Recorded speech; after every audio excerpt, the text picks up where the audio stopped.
Hola, ¿cómo están? Un gusto saludar a cada uno de ustedes y verlos en sus casas, en sus hogares, ahí preparados, con su Biblia en mano, algunos comiendo algo entre medio, pero todos concentrados en la palabra. O sea, ha sido un gusto poder verlos.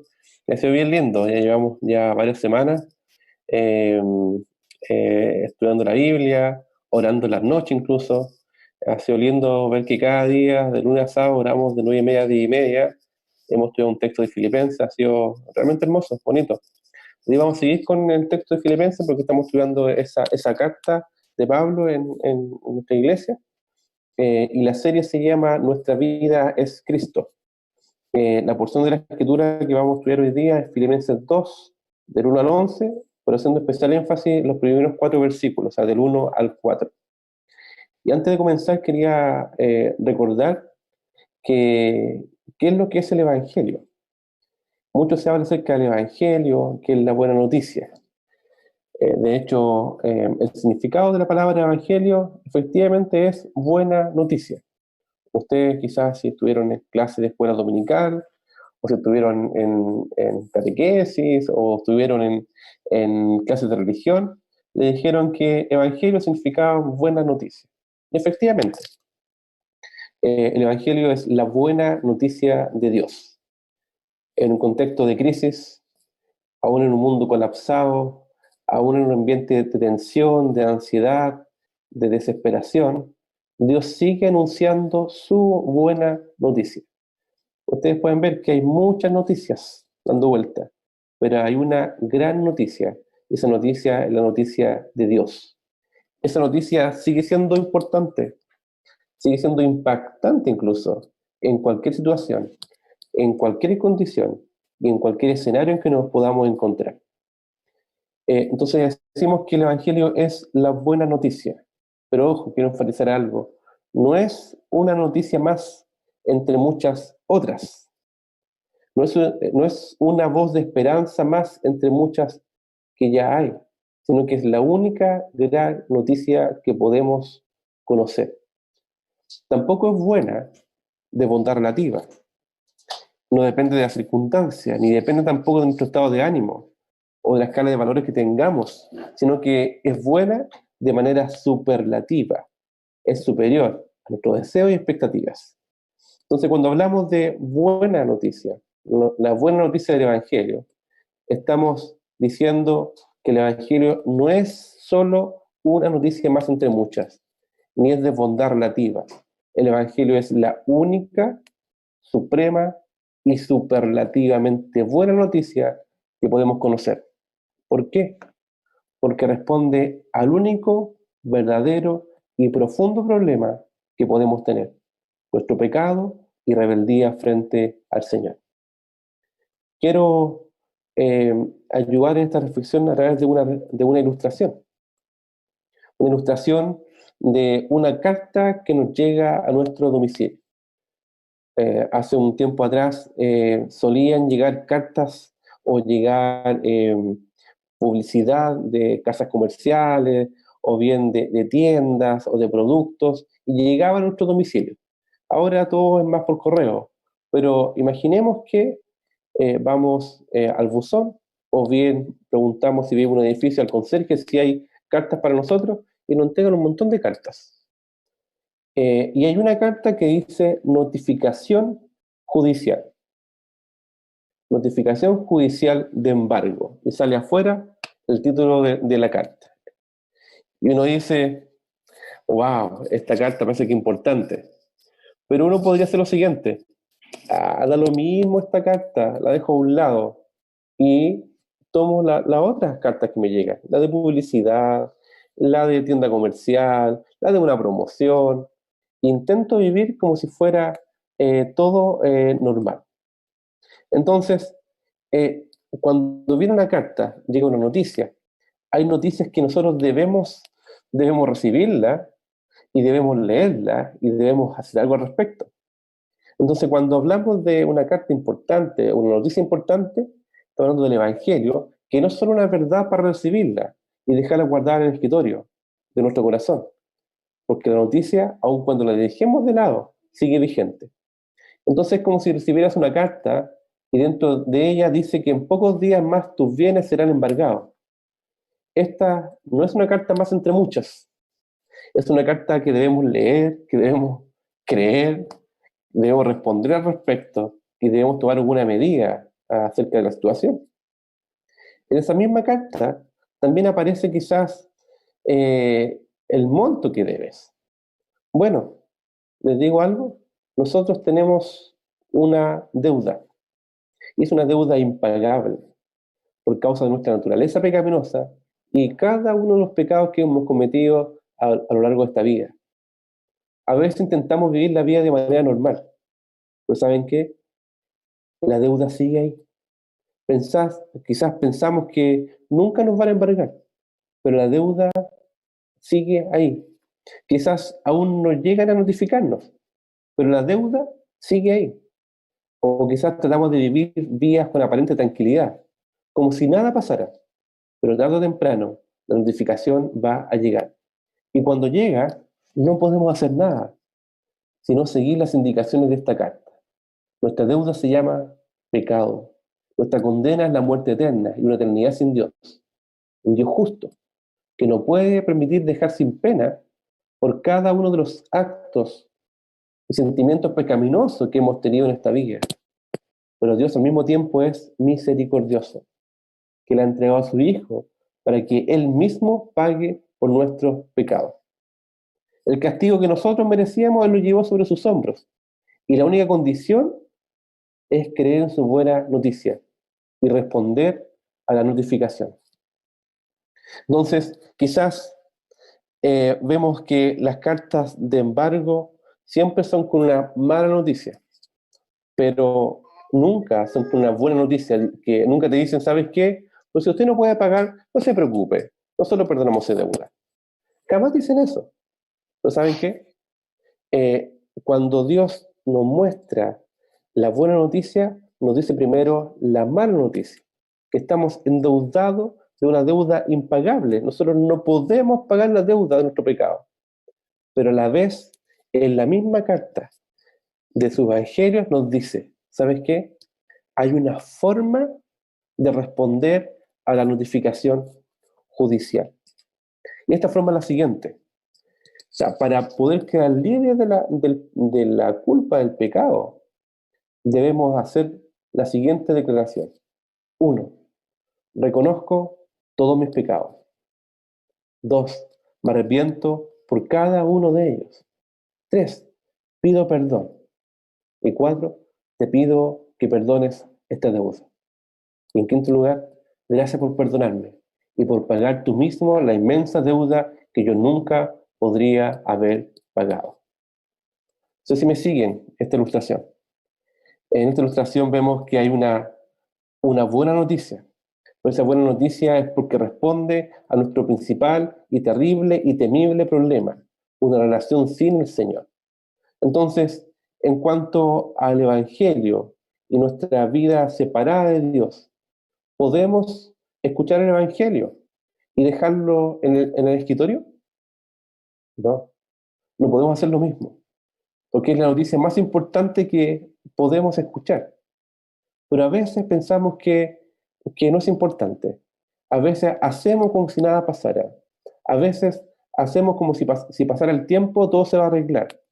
Pero si no tomamos la carta, si no entendemos la mala noticia que tenemos, y si no procedemos de la forma llena de gracia del Señor, ten por seguro que algún día va a llegar el juicio a nuestra vida. Pero Dios no juzga porque es malo, Él juzga porque es justo y te da la salida porque es misericordioso. Y la salida, ¿sabes cuál es? Es decir lo siguiente: Señor, reconozco mis pecados. Señor, por favor, me arrepiento de cada uno de ellos. Por favor, perdóname. Por favor, perdona esta gran deuda. Y gracias por tú pagar esta deuda que yo nunca podría pagar. Pero a veces no reconocemos nuestros pecados. A veces le echamos la culpa al otro de nuestros pecados. O a veces pensamos que lo que hacemos no es tan malo. O no es tan malo porque en realidad todos lo hacen. O no es tan malo porque en realidad quizás sea algo normalizado por nuestra cultura, pero no porque sea algo normal por nuestra cultura, eso no es pecado. No porque nuestra escala de valores quizás no sea tan malo, lo que estoy haciendo, Dios no va a considerarlo como pecado. O sea, Dios tiene un estándar de santidad y justicia que nosotros no podemos modificar. Entonces, la forma que tenemos para ser perdonados, nuestra gran deuda, es primero decir, Señor, reconozco cada uno de mis pecados. Si no lo hacemos, no hay forma de ser perdonados. Porque es como decir, Señor, ¿sabes qué? Yo no tengo esta deuda. No, ¿a dónde? Yo nunca compré esto. No, ¿a dónde esta deuda es falsa? Dios tiene todo registrado. Y no porque es un Dios de maldad, sino que es un Dios justo, un Dios santo, poderoso, que lo sabe todo. Y en segundo lugar, uno puede decir, sí, yo reconozco todo lo que he hecho. Pero hay gente que dice, yo reconozco todo, pero no me arrepiento de ninguna de las cosas que he hecho. Esa tampoco es la forma. Es reconocer y decir, sí, yo fui, yo cometí este error, este pecado. ¿Y sabes qué? Y me arrepiento. Nunca debía haberlo hecho. Y por favor, Señor, perdóname. Perdona mi deuda y perdona mi pecado, Señor. Y gracias, Señor, porque el juicio que yo merecía, tú lo llevaste, Jesús lo llevó sobre sus hombros, muriendo en la cruz por nosotros. Ese es el mensaje del Evangelio. Y ese mensaje es el que nosotros predicamos. Entonces, cuando hablamos del Evangelio, no es una noticia más entre muchas. Es la única gran noticia que podemos conocer. Y esto no es solamente información, a la cual podemos recibir y guardar en el cajón del escritorio. No, esta es una información que impacta nuestra vida. Nadie debiera recibir una notificación judicial y decir, ¿sabes qué? La dejo en el escritorio. Porque debemos responder al respecto.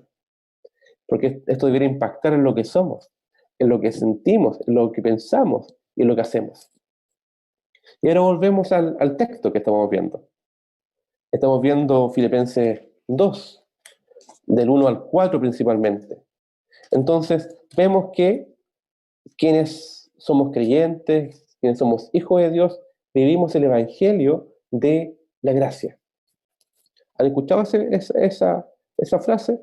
El Evangelio de la gracia. Pero el Evangelio de la gracia se vive con gracia. No es algo intelectual solamente, no es información de la cabeza intelectual, es un conocimiento que cambia también nuestro corazón. Entonces, cuando hablamos de esto, Pablo habla acerca de la comunión y de la unidad. Dice lo siguiente: por tanto, si hay alguna consolación en Cristo, si algún consuelo de amor, si alguna comunión del Espíritu, si algún afecto entrañable, si alguna misericordia, completad mi gozo. Lo que está diciendo Pablo acá es diciendo lo siguiente: le dice, ustedes han sido consolados por el Señor, ¿cierto? Ustedes han gozado de la comunión del Espíritu, ¿cierto que es así? Ustedes han sido consolados por el amor de Dios, ¿cierto que es así? Ustedes han recibido el afecto entrañable de Jesús, ¿cierto que es así? Ustedes han recibido la misericordia de Dios, ¿cierto? Si ustedes lo han recibido, completen mi gozo, dice ahí, y extiendan misericordia hacia otros. ¿Se recuerdan la ilustración que les di acerca de la carta de notificación judicial de una deuda impagable? Hay una ilustración que es bíblica, que está en Mateo 18, que habla acerca es una parábola de, de dos deudores. Hay un deudor que le debía algo a su señor. Voy a leer el pasaje, versículo 23. No lo leen ustedes, después lo buscan cuando estén en su tiempo de estudio. Mateo 18, 23 dice, eh, Pedro le pregunta a Jesús, Señor, ¿cuántas veces debo perdonar a alguien que peca contra mí? ¿7 veces? No 7 veces, respondió Jesús, sino 70 veces 7. Y aquí algunas personas dan su idea de lo que significa eso, multiplican los números y dice cuántas veces son y cuántos números son. No se trata de eso. Se trata de, el sentido del texto es que debemos perdonar siempre. Y aquí Jesús da una parábola. Por lo tanto, en el reino de los cielos se puede comparar a un rey que decidió poner al día las cuentas con los siervos que le habían pedido prestado dinero. En el proceso, le trajeron a uno de sus deudores que le debía millones de monedas de plata. Él no podía pagar. Así que su amo ordenó que lo vendieran, junto con su esposa, sus hijos y todo lo que poseía, para pagar la deuda. El hombre que hizo cayó de rodillas ante su amo y le suplicó: por favor, tenme paciencia y te lo pagaré todo. Entonces el amo sintió mucha lástima por él y lo liberó y le perdonó la deuda, una deuda de millones de monedas de plata. ¡Qué alivio! Uf. Pero este hombre después salió de la presencia del rey. Le fue a buscar a un compañero, también siervo, que le debía unos pocos miles de monedas de plata. Lo tomó del cuello y le exigió que le pagara de inmediato. El compañero cayó de rodillas ante él y le rogó que le diera un poco más de tiempo. Ten paciencia conmigo, yo te pagaré, le suplicó. Pero esta persona no estaba dispuesta a esperar. Hizo arrestar al hombre y lo puso en prisión hasta que pagara toda la deuda. Justiciero el hombre. Cuando algunos de los otros siervos vieron esto, se disgustaron mucho. Fueron ante el rey y le contaron todo lo que había sucedido. Entonces el rey llamó al hombre al que le había perdonado y le dijo: siervo malvado, te perdoné esa tremenda deuda porque me lo rogaste. ¿No deberías haber tenido compasión de tu compañero, así como yo tuve compasión de ti? Entonces el rey, enojado, envió al hombre a la prisión para que lo torturaran hasta que pagara toda la deuda. Entonces vemos una ilustración bíblica, una parábola, en que se está hablando acerca del perdón. Entonces, quien ha conocido la gracia de Dios, no solamente recibe el perdón, sino que también entrega perdón. Entonces, cuando dice, ustedes han recibido perdón, ¿cierto? Han recibido consuelo, ¿cierto? Han recibido la comunión del Espíritu Santo. Han recibido el afecto entrañable de Dios. Han recibido la misericordia de Dios. Entonces, dicen, completen mi gozo sintiendo lo mismo. Pero a veces no pedimos perdón a Dios. Y a veces no entregamos perdón a otro. Y a veces no pedimos perdón a otro. Eso no es obra del Evangelio. El Evangelio no solamente es para tenerlo en la cabeza, sino también para vivirlo unos con otros. Entonces, el Evangelio transforma nuestro corazón, transforma nuestra vida y transforma el sentido de lo que somos. Entonces, si sabemos el Evangelio, si conocemos el Evangelio, nuestra vida debería ser una vida llena de gracia y de misericordia y de perdón. No digo que sea una vida perfectirijilla, no es una vida que uno puede cometer errores, sí. Dios sabe nuestras debilidades, pero el punto es reconocerlo, es decir, sabes que aquí estoy, te pido perdón, por favor, perdóname. Y Dios restaura todas las cosas nuevamente en este mundo caído.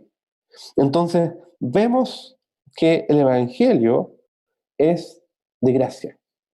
Es por gracia y para compartir gracias a otros. Entonces, el primer punto de este sermón, en función del pasaje, el Evangelio se caracteriza por una vida de gracia. Recibir la gracia del Señor y también compartir esta gracia a otros. Después, una vida con gozo. Pablo dice, completen mi gozo. O sea, quiero disfrutar de este Evangelio viviendo en comunión con otros. Una vida amargada no es una vida del Evangelio. Una vida amargada probablemente es una vida que no ha recibido el perdón de Dios o no ha entregado perdón a otros. Dios dice, completen mi gozo. Y ese gozo se vive en comunión con otros. Es imposible, escúcheme, es imposible decir que amo a Dios si no soy capaz de practicar este amor con nuestros hermanos en una iglesia local. Ahí no aprendemos de alguna forma lo que es el perdón, lo que es la gracia. Se juntan. El Evangelio no es para vivirlo de manera sola, aislada. Lo hemos dicho varias veces. Esa frase que dice, hermano, el Evangelio, la salvación es personal. ¿Es verdad? Sí, tienes mucha verdad. Pero el Evangelio es personal y comunitario. No podemos aprender a vivir el Evangelio si no estamos en comunión con otros. La forma de vivir el Evangelio es en comunidad, estando juntos, amándonos uno a otro. Por eso Pablo dice, completen mi gozo, sintiendo lo mismo, teniendo el mismo amor, unánime, sintiendo una misma cosa. Nada hagan por contienda o por vanagloria, antes bien con humildad, estimando cada uno a los demás como superiores a él mismo, no mirando cada uno por lo suyo propio, sino cada cual también por lo de los otros. Entonces el Evangelio es por, la vida del Evangelio es por gracia, es con gozo, es en humildad y para comunión. ¿Me sigue? Es por gracia, con gozo, en humildad, para comunión. Esto expresa y refleja el carácter de Cristo, el carácter del Evangelio, porque no es solamente información, no es solamente versículos que yo pueda saber, es vivir de esta forma. Entonces, en gracia, con gozo, con alegría desbordante, de aprender a disfrutar de perdonar los errores del otro, de aprender a disfrutar de enseñar a otro el Evangelio, aprender a disfrutar de servir a otra persona. Pero a veces no queremos. La carne no quiere muchas veces perdonar, no quiere pedir perdón, no quiere gozarse la comunión con otro, prefiere buscar un deleite, un gozo privado. Y el Evangelio nunca ha sido privado, nunca ha sido independiente, siempre ha sido comunitario. ¿Se recuerdan que Dios llamó no a una persona, llamó a una persona a Abraham para formar un pueblo? No llamó personas, llamó familias, llamó tribus. Eso da una esencia de comunidad. Cuando Jesús oró para que seamos perfectos en unidad, para que el mundo crea. Entonces estamos hablando de que el Evangelio es gracia, pero nunca vamos a extender la gracia a otros si no consideramos nuestro propio pecado. Cuando sabemos la santidad de Dios y reconocemos nuestra bajeza, nuestro pecado, nuestra debilidad, y vemos que necesitamos a Jesús, vamos a estar todos en la misma situación. ¿Saben cuál es nuestra situación? Éramos todos deudores. Éramos todos deudores y estábamos hasta el cogote, hasta el cuello con nuestra deuda. Estábamos todos condenados a una condenación eterna. Pero Cristo nos salvó. Cristo nos perdonó la deuda. Entonces, eso, el ser perdonado por el Señor, no es motivo de gozo, no es motivo de alegría, no es motivo de alegría de juntarnos cada uno nosotros y ¿sabes qué? Tú eres igual que yo, y yo al igual que tú, y todos mis compañeros, fuimos perdonados por la gracia del Señor. Y el que ustedes saben, siempre cito un himno que me gusta mucho, que un estribillo dice, y al llegar al cielo, así cantaré yo. Yo era vil indigno. Yo era vil indigno, mas Cristo me salvó. En el Evangelio ninguno de nosotros era bueno. Ninguno de nosotros podía ser salvo por su propia fuerza. Ninguno puede decir, aquí estoy yo, me merezco la salvación. El Evangelio es por gracia, por su misericordia, porque cada uno de nosotros éramos viles indignos. A pesar de portarnos bien de manera externa, muchas veces, a pesar de parecer correctos, a pesar de hacer las cosas bien para este mundo, pero dentro de nuestro corazón, con nuestra naturaleza pecaminosa, hay pecado. Y nuestro corazón tiende al pecado. Por tanto, debemos celebrar que siendo viles indignos, Él nos salvó. Y debemos alegrarnos uno a otro y saber que estamos perdidos todos. O sea, esta reunión de Zoom es una reunión de viles indignos que han sido aceptados por la gracia de Dios para ser dignos delante de Dios por la obra de Cristo. ¿Cómo no alegrarnos en eso? ¿Cómo no tener gozo? Completen mi gozo y por tanto expresen este gozo teniendo el mismo sentir, el mismo amor, unánime, de una mente y un mismo corazón, sintiendo una misma cosa. Tercer lugar, entonces, vemos que nada hace por contienda, sino en humildad, reconociendo la santidad del Señor, nuestra bajeza, y viendo al otro como superior a uno mismo. Pero a veces uno es parado en la hilacha, por así decirlo, y piensa que el otro no es superior. La única forma de hacer vida de cuerpo, ¿saben cómo es? Es reconociendo al otro como superior. Yo no sé nada de tejido, nada de tejer, de cómo se hace un chaleco, una bufanda, nada. Pero algo sé, intuyo, de que para que haya un tejido, una hebrita debe pasar por arriba y otra por abajo. Y por arriba y otra por abajo. Los que saben algo más me corroboran esto. Esto no es algo que requiera mucho estudio, si lo estoy diciendo. O sea, para que haya un tejido, debe haber dos hebritas o cuatro hebritas que se superponen, una abajo y otra arriba.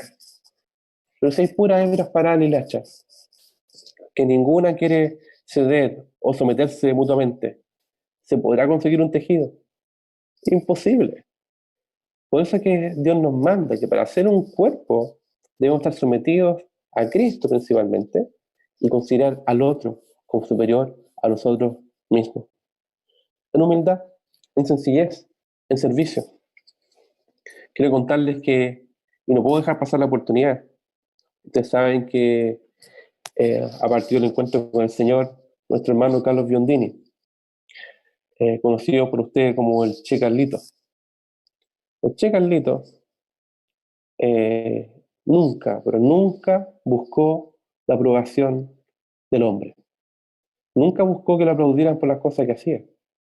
Nunca buscó que dijeran, oh, qué bien, Carlito, lo que hiciste.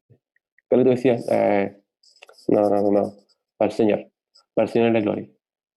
Y eso que era argentino, ¿ah? Eso que era argentino, siempre decía que la gloria para el Señor, era humilde el hombre.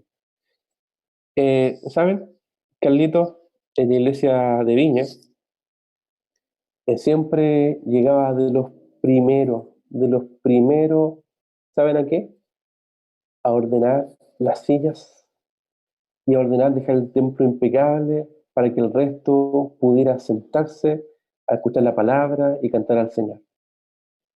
Tanto así que nadie podía llegar antes que él, siempre, siempre llegaba antes. Y el hombre nunca buscó aplauso, nunca buscó honores, ni una figura de liderazgo. Lo hacía para el Señor, lo hacía fielmente y calladito. Y muchas cosas que hizo calladito. Y seguramente él no quisiera y nunca quiso que se supiera. Pero en realidad esto es buscar que considera al otro como mayor. Está dispuesto a servir al otro. Está dispuesto a que sea edificada la iglesia de Cristo. No edificar mi nombre, no levantar mi nombre, sino edificar el nombre de Cristo. Entonces, algo práctico. ¿Cómo de manera práctica eh, podemos servir a otros?